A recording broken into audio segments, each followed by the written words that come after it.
So do you think can go up more like 10,000 ringgit per square feet? Okay. さっきちょっとモントキアラにできる駅の場所とかを話したんですけれども、次はちょっとモントキアラの不動産市況みたいな感じのことを聞いてみたいと思います。What do you think about Montkiara property value in the future? Okay. Because now people said oversupply. What do you think? Okay. So to talk about Montkiara, because when our company just started, that is also roughly the time. During that time, Sunrise. Yes. Sunrise started building condominium in Montkiara. So that was the first. Pines. Yeah, the very few projects during that time. So Montkiara, as a condominium enclave, that means an area for condominium, it started off. People say, "Oh, will it work? Will it happen? Will people stay there?" What Montkiara is today is where expatriates love to stay. For example, like Japanese community also love to stay there. And then you have those wealthy people with money, some rich people will stay in Montkiara. And there's a lot of, it's not just condominium, there are some landed villas as well in Montkiara. So there are diverse type of property product as well. So when you talk about opportunity, I believe Montkiara for the years, the foreseeable future, will still be a good place to invest as well, because it's not far from areas like KLCC, the city center. It's still very near. It's within Wilayah Persekutuan, which is the federal territory in Malaysia. And Montkiara, what happened when you say like oversupply? So there is a pattern in Montkiara. A lot of the expats that stays there, they don't own the property. They don't buy. Either they are paying it for rental, or the companies engaging them or employ them pay for the rental, so they can pay good rental. So this tenant. And what happens is when you have new projects, normally they love to move. So you have community, maybe okay, I rent this condominium, I stay 2 to 3 years. And then there's a new project coming up, rental not too much difference, I get a new place, I can move. True. So in Montkiara is very unique because the tenants, they do move. So but what happens is when the expat move, you also have the locals that maybe they want to consider paying just slightly a bit lesser rental, then they will stay at the older ones. So I'm not afraid when you say oversupply in Montkiara. I don't feel so. It's just a matter of fluctuating. Yeah. So you think property price is still going up in Montkiara? Okay. So when you look at the players in Montkiara, so who are they? So you have big players like UEM Sunrise. So they've been building condominium. They have many land banks. And I think these are the type of branded developer. So when you buy their projects, you know it will be good workmanship, and then it will be well maintained. And then your co-owners, because these are premium properties. These are not really the mass market properties. So these are really premium property. Normally you don't have problem with maintenance issue. Do you think can reach 1,500 ringgit per square feet? Okay, so when you talk about value transaction, now easily we are looking at crossing already 1,000 ringgit per square foot in terms of value. Some are higher, maybe the old one or maybe 800, 900, right? To answer your question, will it reach 1,005? Yes, but the question is when. The question is when. Yeah. So value property is always a hedge against inflation, but also a good asset class for investment. Yeah. Okay, thank you so much. So how about Desa Park? Okay, Montkiara, Desa Park is just here. It's just nearby. Yes. And Desa Park developed by player Desa Park City, and they are among the very good developer that managed to turn an area into a sought after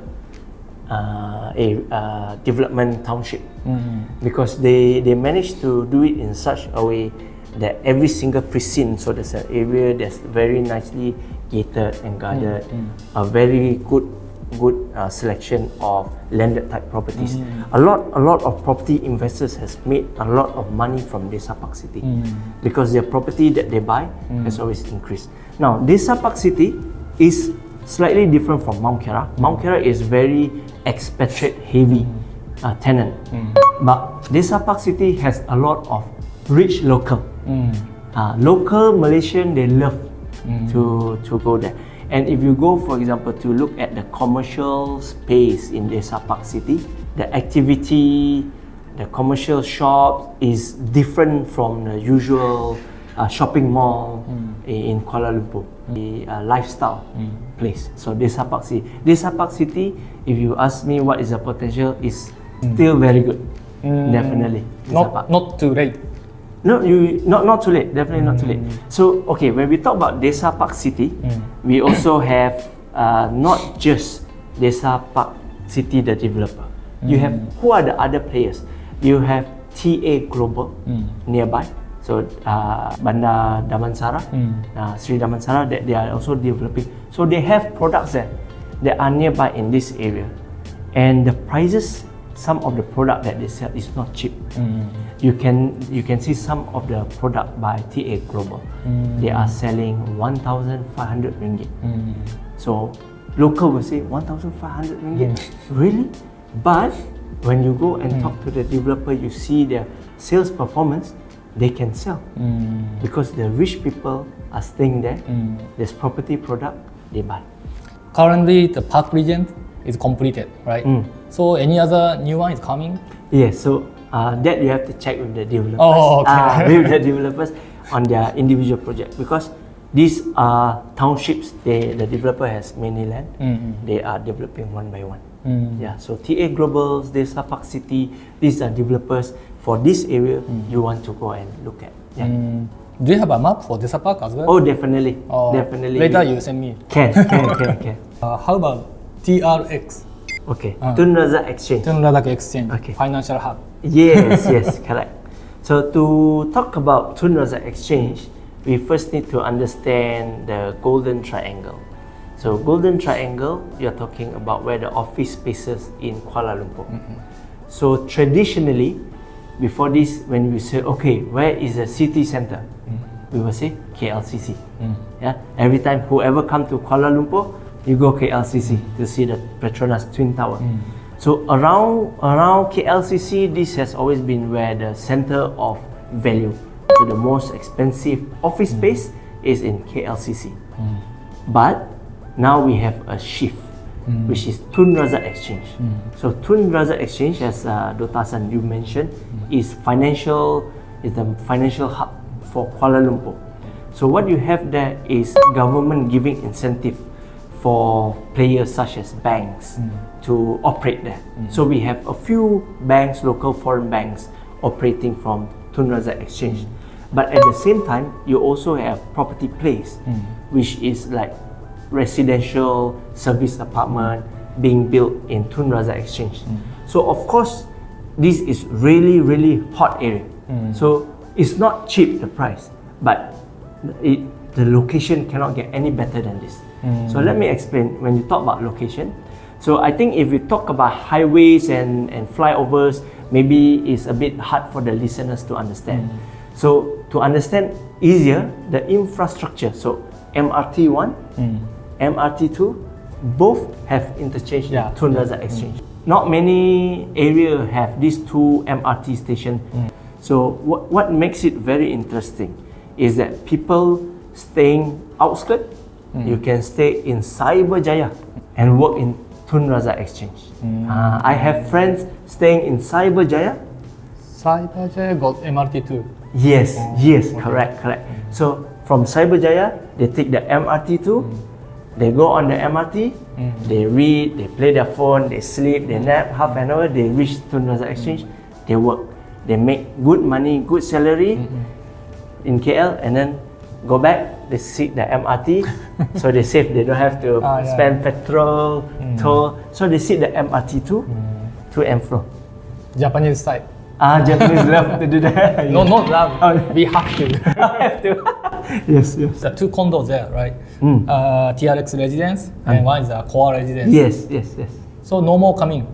Okay. So if you look at the master plan of TRX, there's actually still plots of lands. So as investors, it's important for us to keep abreast to know what is coming next. There are some landowners, I think, in the planning. When these two projects are towards tail end, I'm sure more service apartment will come. TRX はその住居の数とかオフィスの数とかがもうパーセントが決められてますので、それに沿って開発していくので、ちょっと動向に注意が必要ですね。One more, PNB 118. Yes. When is completion? They're supposed to complete roughly the same time with Exchange 106? 106, Exchange 106. But I think there was slight delay, but anytime now, they should be completing. So they compete. That is a very fair question. A lot of people is worried about office space because Exchange 106 and Merdeka 118 is both office space. So the question is, will we have too much office space? But I think the government, when they plan to have these two mega projects come in, is also to encourage to bring up the standard of the Grade A office. So when you have this type of Grade A office, you can pull MNC company to come and operate because they want good office space, good facilities, and this type of requirement fits the multinational company. So of course, normally when building just complete, you take time to fill up your tenant. That is very normal. It's for us to see how it progresses. So Twin Tower is not always number one in KL. And depends on how you look at it because Twin Tower is so iconic. Can you think of a taller Twin Tower in the world? Many? Twin Tower. Twin Tower, no. Twin Tower, no, right? So you always come back to Petronas Twin Tower as an icon. Still fully occupied, right? Yes, definitely. It's very strong. That is the benchmark of the highest rental rate per square foot for office space. Exchange 106, Merdeka 118. So these are the new player that will come in. So to me, as an industry player, I feel it's a good news that we have Grade A, this type of level to offer to not just Malaysia, but to the world. So multinational company can come and see. So let's see how. Yes, definitely. And the last question, for residential, selling price ringgit 3,800 plus minus is the highest in Kuala Lumpur now, right? So do you think can go up more, like 10,000 ringgit per square feet? Okay. Ringgit per square foot basis in say KLCC area because that's the highest value in Kuala Lumpur at the moment. As a researcher, my priority is not to see price keep going up or going down. I just observe. Investor, of course, you want price. When you buy, price go up. Yes. Before you buy, price don't go up. You buy, you want it to go up. So when you talk about price in KLCC area, you mentioned 3,008, so this is maybe like pavilion area, and these are outlier. Outlier means this very different from the usual. So you have maybe premium trophy property, which is not really he's worried whether he makes 6% or 8% or 5% yield. No, people who can buy premium trophy property, they buy, they keep, and they tell their friends. When you come to Kuala Lumpur, I have property, you can stay. These are very different way of looking at property and asset class. The range in Kuala Lumpur now maybe about 2,000 to 2,500. This is premium. Over 2,000 people say high. Yes. So if you want to talk about will price continue to go up, I'm not excited to say yes or no because I don't think that is an indicator to just give you a simpler answer. I hope not just the highest of the highest, the price increase, other property prices also see stable and also slowly go up. Because if you compare Malaysia with other countries, neighboring countries, Singapore, very different. compared to Tokyo. Prices very different. In fact, if we compare ourselves to even Bangkok, we are considered cheap. Yes, true. Yeah, so we are still considered cheap. But for me, it's not something to be happy or to be sad, but it's something for me to understand where we are. So there's a lot of opportunity. And then we, as researcher, we have to see what is the current government, how are they performing. But the current government of the day, I think a lot of good news as well. We have a lot of foreign investment coming to the country. So hopefully this is a good indicator. Malaysia property can continue and improve and go up as well. No need to be worried. No need to worry. For me, like when we talk about property investment in Malaysia, in Kuala Lumpur, I'm not worried because the location is already very good. And the areas all you mentioned today, like Mount Kiara, Desapaark City, TRX, KLCC area, these are all premium areas that I'm not worried. The location is good. It's just about what is your investment objective. Do you buy? How long you want to hold? Are you looking at a certain yield, or are you the type that buy trophy property? So it's still okay. It's still a legit reason. Some people they buy. I have many trophy property. Yes, true. Okay, thank you so much. Thank you. めちゃくちゃためになる情報でしたね。で、これが彼が書いた本なんですよね。こっちが What book of this? Okay, so Ho Chin Soon Research, we've been writing 16 books now. Oh, so many. We love to write books. So this is our 15th book, and this is our 16th book. Our 15th book, we talk about location, timing, and branding. So, Dota-san, when we talk about property investing, we normally focus on three things. Okay. Location, timing, when do you buy, and branding, who do you buy from. So, this is our mantra. So, I read this to study. Oh, yes. And then this one? これフォレストシティですね。Yeah. JB の。 So, one of the very interesting township in Malaysia now is Forest City in Johor. I will not be surprised. We might have the high-speed rail station in Forest City itself. Oh. Yeah. Because Johor Sultan. Yes. When the monarch, when the king say he want the station there, I think everyone will work towards to get it done. Yes. So Forest City is your client? Yes. So Forest City, they are a developer from China. So they are a big player, and they invest a lot in Johor. Yeah. So the other day we did like a big event also down in Johor. So you go there? Yes, we go down. So there was like 800 people for big event. Did you buy Forest City? Not yet. Not yet. Not yet. Soon. Not yet. Okay. Thank you so much.